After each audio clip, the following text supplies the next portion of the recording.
So, welcome to the Precise Pricing presentation. My name is Yuri and I'll go ahead and get started. So, you'll want to go to precisepricing.com and log in with your MLS ID and password. Once you log in, you'll be taken to the portal page. Now, your portal page, you will be able to research property here and look at your most recent searches and get access to your any kind of scripts that we have for the initial call to the seller and any kind of tutorials that Bryan has recorded in the past. As you can see in my recent searches, I have a few properties here already, and I'm going to be researching the top property in my research list, so I'll go ahead and do that right now.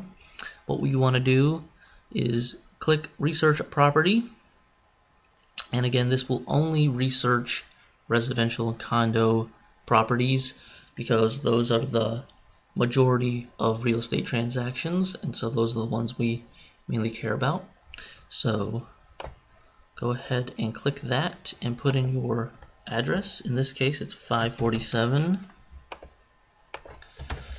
Elm Crossing.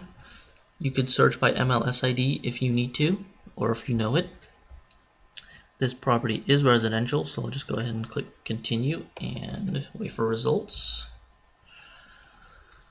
Okay, so now we have been taken to a property that it's found in the MLS. So what we have here is at the top, it'll show you the address of the property with the zip code, and underneath that, it'll show you the type of property, which it's residential. If you look below, you'll see an aerial of the neighborhood and the property, and if you actually click that, Google Maps will pull up and show you an overlay of the neighborhood, where you can do whatever you want, look at the neighborhood, move around. But we'll go ahead and continue on. So to the right of the map, we have a few options here. I'll start to the most right, where you see pricing at the top right. So basically what we've done is we've searched for the property, and our software has pulled from the MLS that this subject property was sold for $193,000 in 2005. I believe May 9th, 2005. So that's what's in the MLS, and that's why that's pulled there. Now let's say this was a property that was sold really far back, and the price that it was sold for is not relevant anymore due to the housing market and whatnot. You can go ahead and click the edit button and actually change what you think the price is worth. Maybe the people got an appraisal and they want to see it that way. So underneath that, you have your pricing options, which you can hide if you want. Basically, you can input your opinion on the price. Here we have 188,000, which is a negative of 0.32% depreciation per year. So basically, you can edit that, and I'll just go ahead and change the number to 190,000. So as you can see, that depreciation percentage has changed. Now, underneath that, you have the seller's desired price. This is kind of where you can input what the seller, if obviously, if they have told you what they want to put it up for, if they have an opinion on the property of their house, you can put in what their desired price is. So in this case, it's set at $250,000, which means this price range is asking for 3.18% growth per year. Now, how do we know if that's possible for them to achieve that price? Well, we can go in and actually find out. And the way you would do that is you would go and click the Bryan Search button, which will give you the Bryan comps. Now as it's searching, I'll go ahead and kind of explain what Bryan comps are. So traditional comps are basically style-based comps, and in the precise pricing software, while we do look at style, we don't really care what the style is. What we care is when the property was bought, for how much the property was purchased for, and the radius to the subject comparatively. So there's three main criteria there. Style is not one of them, so it's just basically purchase price, value, and the radius. And basically what the goal here is to look for properties that best fit the subject. Now, if we look at the top left, we can see that the area, the radius here is 3 miles. So if I expand that, obviously, to 10 miles, I'm going to get more searches, more search results, because our area is so much bigger. I'm going to keep that at 3. And then if you drop the next box down, you can see kind of the time frame to compare value. So we're going to keep that at 12, and that's basically a swing of 12 months, I think, back and forward of the subject. So as you can see, you can hide this box by clicking the drop down arrow. Now the first list in the Bryan comps section is going to be sold listings. So these are properties that have been listed at one point and sold. We can see here we have lots of properties to compare to. There's 49 sold properties that have something to do with the value, the radius, and the purchase price of this subject property. Now, let's say you're on your first listing ever and you've never done this before, you don't know how to price houses, your career has just started, and you need to make an analysis, and you're on your first listing. So how do you know how to price a house? Well, using the Bryan comps, it's fairly easy, because you basically take out your opinion on what a price should be priced at, and you can just say, based on these comps, this is what I found, this is the movement in the economy. So we'll go ahead and look at our search and pick out a few properties to kind of show what this property might be worth. Now, the number that we come up with in the software is not set in stone. It doesn't mean that that's what the property is worth. We're just trying to get you in the ballpark. We're trying to get you close to what makes sense based on the movement of the economy. So we'll go ahead and now select a few comps to use. And you might ask, well, there's 50 of them, so which ones would be the best ones to use? Well, let's say they're asking for $250,000, which is a really high rate of return, and you're probably not going to get that price. So what we want to do is kind of select maybe more properties that have been depreciating.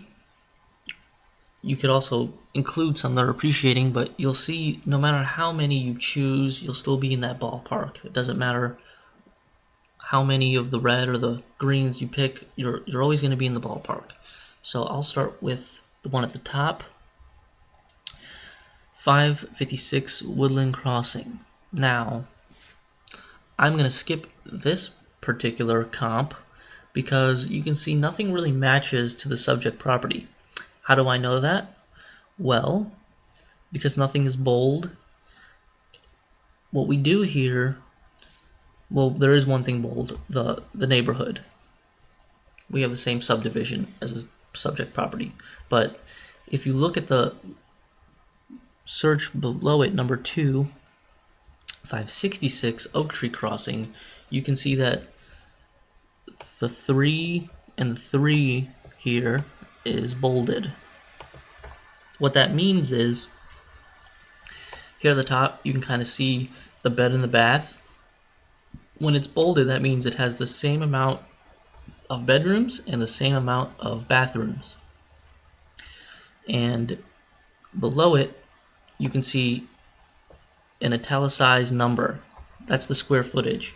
When it's italicized, that automatically means that that subject is basically smaller in square footage. So number 2 has more square footage than the subject. The one above it, number 1, you can see it's normal text, 1015. That means it is smaller in square footage. Now you'll rarely see that that's bolded because you won't really see two properties with the same exact square footage all the time. It's possible, but you don't really see it in any of these cases.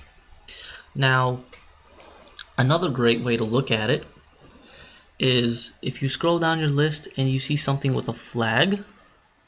This basically means that there's so much in common with the subject property that it's a great comp to use. It's just a little flag we put in there. You don't have to use it. You can use only the comps you want to use, but that usually means we suggest you might want to use it. So I'll go ahead and check that one, and I'll check a few that are similar.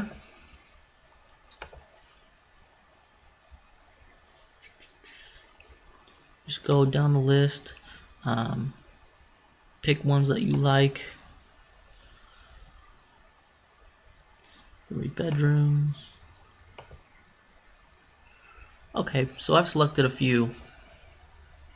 Now, basically, when you select these properties, if you look below, there's an orange trailer at the bottom of your screen.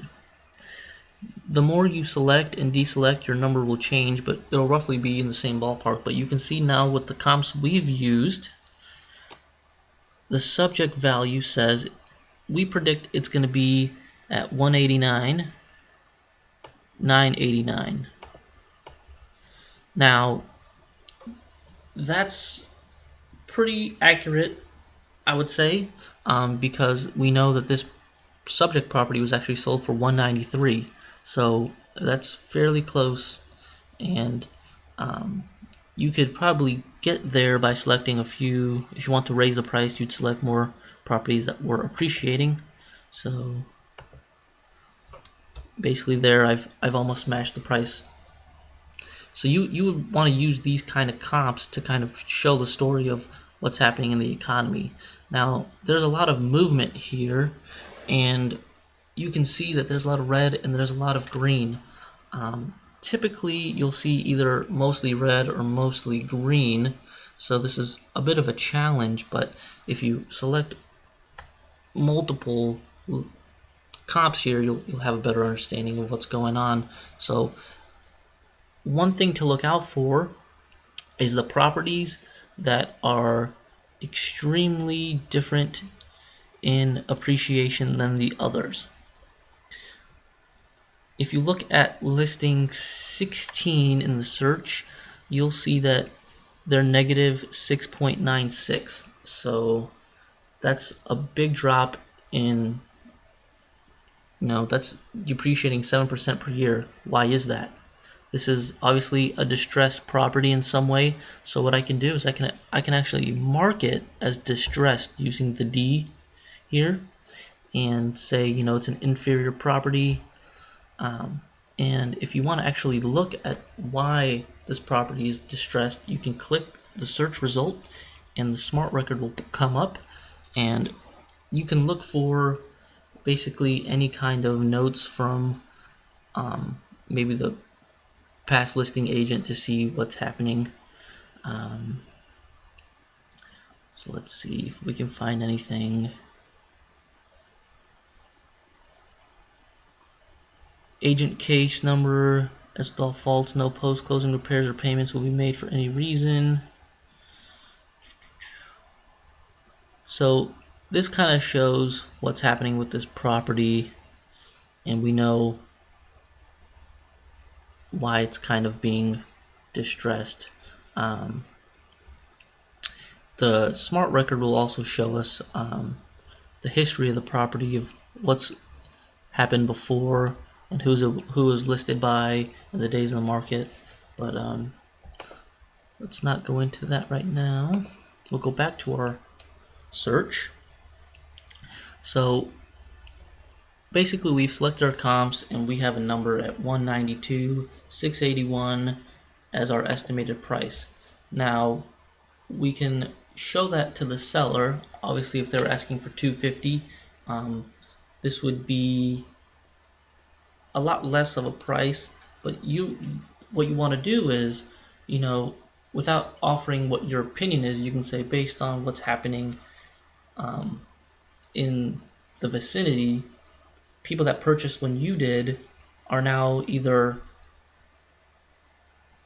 making money or losing money, and you can see it's kind of up and down, and even when we select the up and downs together, we're still in that average 192 price. So what I can do here is I can expand my search a bit to show me the style and the city and the distance. So I'm going to go ahead and do that. On the top right, you can see these little gray lines. You can click that to expand. Now here's a lot of information that is currently hidden, but you can kind of see what's happening here. So you can see the type of style this residential is. This residential property is a ranch. Here's a 2-story.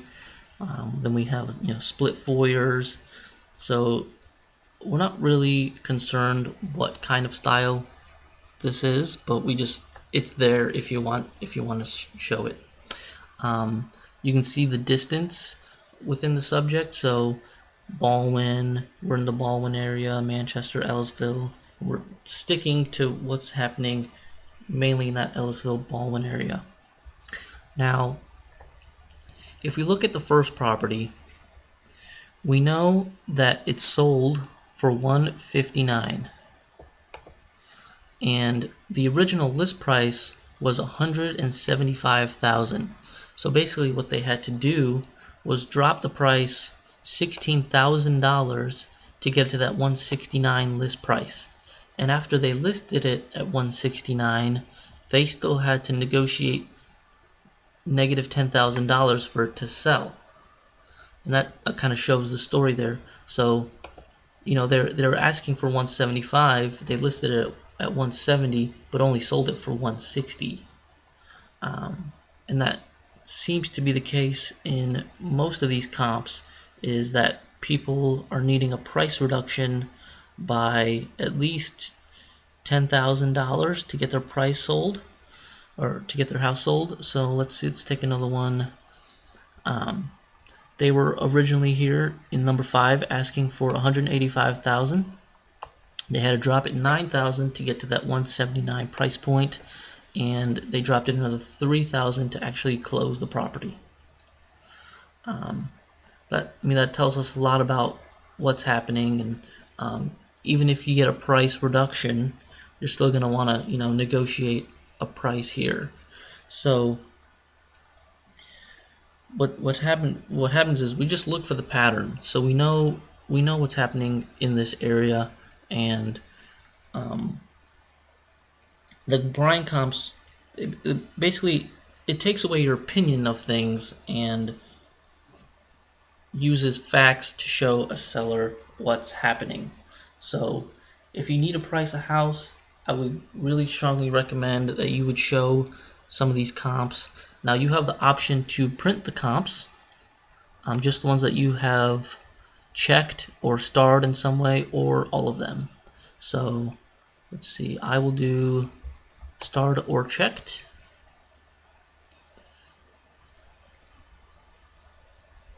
And it will generate the PDF for me for my printing. Now we're working on implementing the orange bar at the bottom, because I think it's actually missing here, but you can see all the comps you've used. can be printed.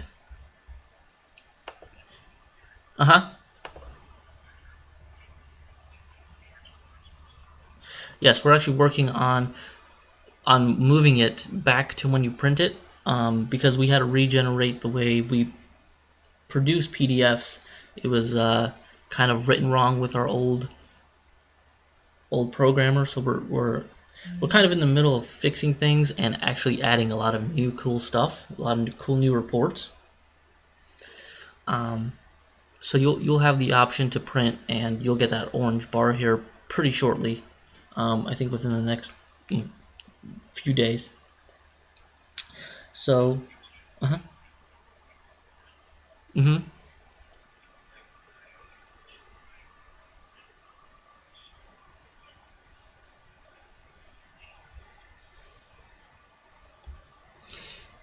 This one right here.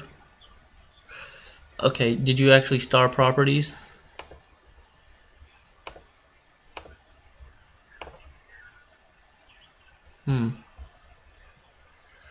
Okay.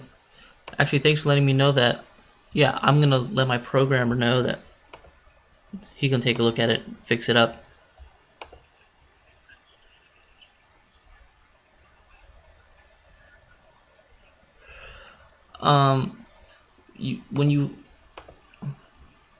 This is another way of flagging a property that you like. Usually we flag it for print, and basically it's something you can use, how you see fit. When you start a property, you can basically show it on your residential portal on the search. It'll come up for you to just look. So if you want to use that, maybe not as a favorite, but yeah, if you want to compare it, you'll go back to the residential portal and you'll easily be able to pull up the property that way.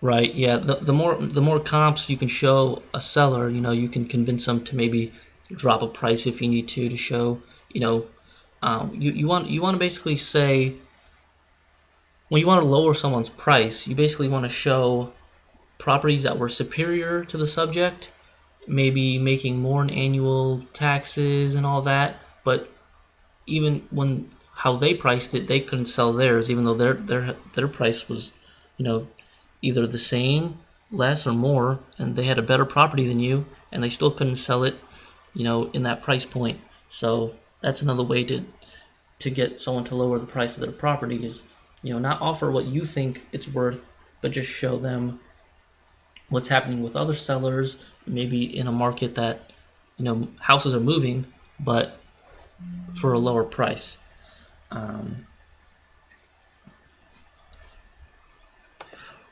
Right.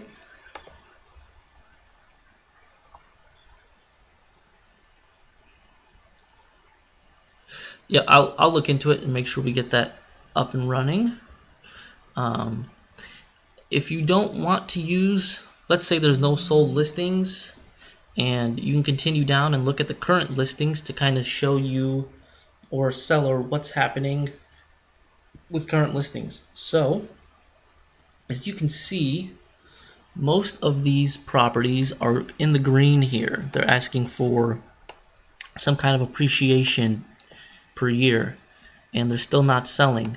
So this you can kind of show these people are trying to kind of outperform the market, and there's no way that they're going to do it, because here their list price is 209, 210, 225, 229.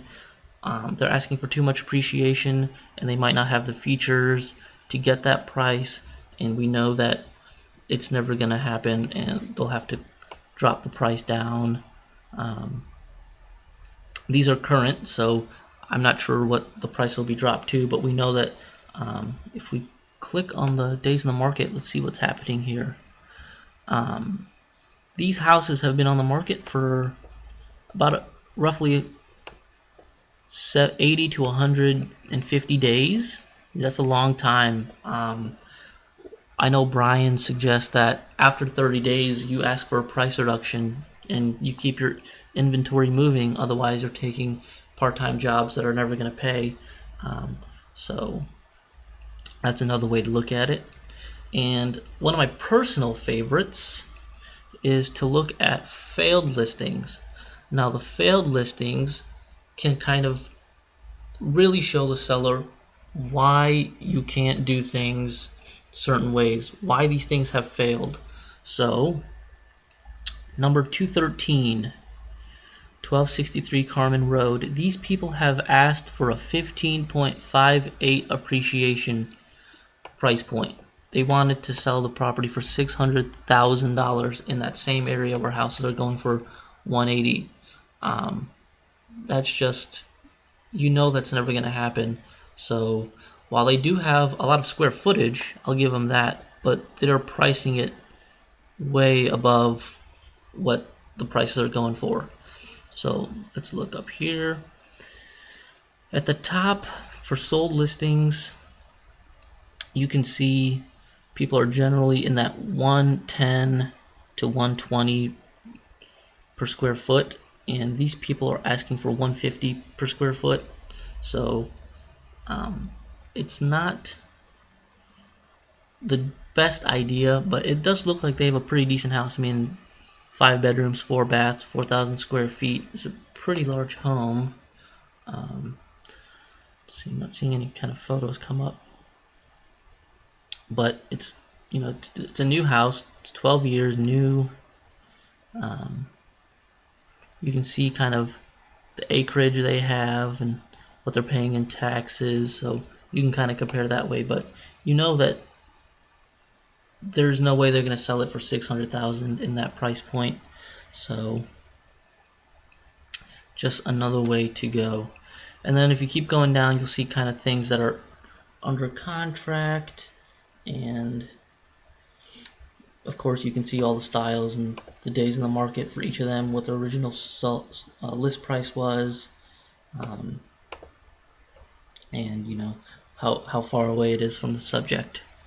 So basically all of these are ways to start a presentation from scratch. If you don't know how to price a house, you can just use your Bryan comps. It's fairly straightforward. All the data is there.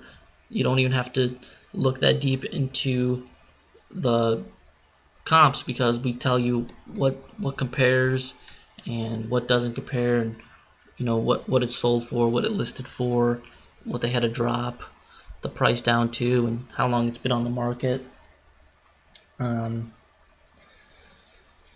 So again, just remember that the italics on the square footage means that that search is more in square foot than the subject. If it's bolded, that means it is the same as the subject. And if it's flagged, it's generally a good comp.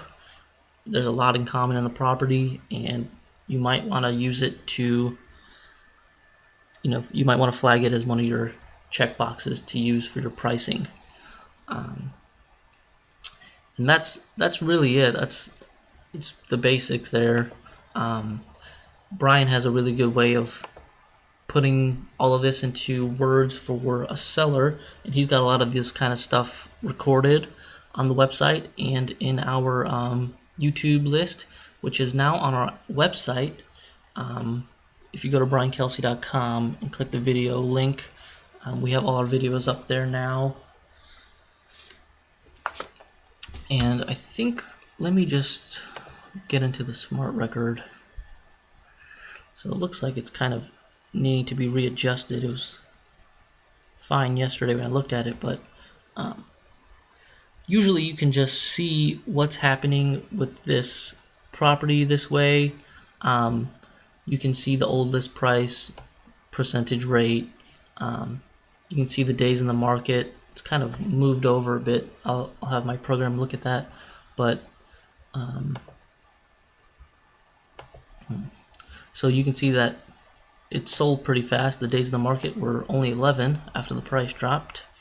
It's a split foyer. This is how much they pay from the taxes. This is the acreage they have. This is the property history, so you can see, in 2000 it sold for 153, and then in 05 it sold for 192, and in 2011 it sold for 209. It expired. They listed it too high. They attempted a 1.38. And then it was sold a month later after the property was reduced. It went 11 days on the market after a price reduction. So that kind of shows, maybe a seller, how a price reduction will change how your house will sell. People vote with their feet. That's something Bryan says a lot. And when you look at 159 days to 11 days, that is a dramatic difference. And the price point really isn't all that different. So that's also something you can take to a presentation with you. Also, the Smart Seller has all the pictures continued at the bottom if there's more, and any kind of agent remarks or anything like that. So, and if you select a property that's not the subject, you'll see that things will be highlighted for you again, that are square footage, bed and bath. All these things will be highlighted, and anything that's highlighted in the box up top is just keywords or tags that will quickly catch your eye that the property has. So new roof, that's a big one. That one's bolded for you, so anything with vinyl, brick, patios are always nice. Vaulted ceilings are great, so we highlighted vaulted. Warranty, carpeting, anything that's like new. So you can use those to quickly scan a smart record and see what's happening with that property. One quick thing I'll show you before I end this is to take a look at these graphs and these market history reports, and kind of use that in your presentation with the seller on your listing to kind of show how the economy is moving. So it takes the Bryan comps and basically puts in a little graph here for you to show back in 1998, people have bought, and this is the line here is the subject property. And you can see in 2012, some people have spiked and made money. Now, this is one property that went for an appreciation of 5.4%, so we know that's not typical. But here we see properties that are typically losing money, because with the economy doing bad, you can see all of these properties were losing money every year. And if you want to look at more details, all the properties that are on this graph are below. So the story here is basically in 1998, people have bought these houses at, they're all in the green here. They're all making money. And as time goes on, 2000, 2002, we start seeing some red and some mixed red and green. In 2003, we're seeing all of these properties now starting to lose money, unless they've pumped the money or pumped the property full of money. And you can see the green, they're not very much in the appreciation. They're 0.86, 0.66, 0.44. So a lot of these properties haven't gained a lot. This kind of shows the subject's purchase quarter, show what's going on here in 05, and it'll go all the way to 2012 if it can. So another way to just present the story there. You could also print this if you need to. It'll print the CMA portion. And that's mainly it for today. I would suggest maybe doing a few exercises, maybe get a few of your active listings and try to find the best comps to present to a seller beforehand, and be prepared. for your sit down with them, and take a look at our other videos on maybe how to get a price reduction if you need one, and how to deal with sellers and all the contract stuff that we have up on the conversion side. And I'll go ahead and just wrap up and say thank you for joining me today. Any kind of questions or comments that you might have, I would direct those to Bryan. He's really great at taking your questions and answering them as best he can. He would do it a lot better than I would, as he's the creator of this software. So you can just email him at bryan@bryankelsey.com. Give him maybe some thoughts of how this session went. I would appreciate that if we got some remarks, what we can do to improve, what you liked. And thank you for joining me.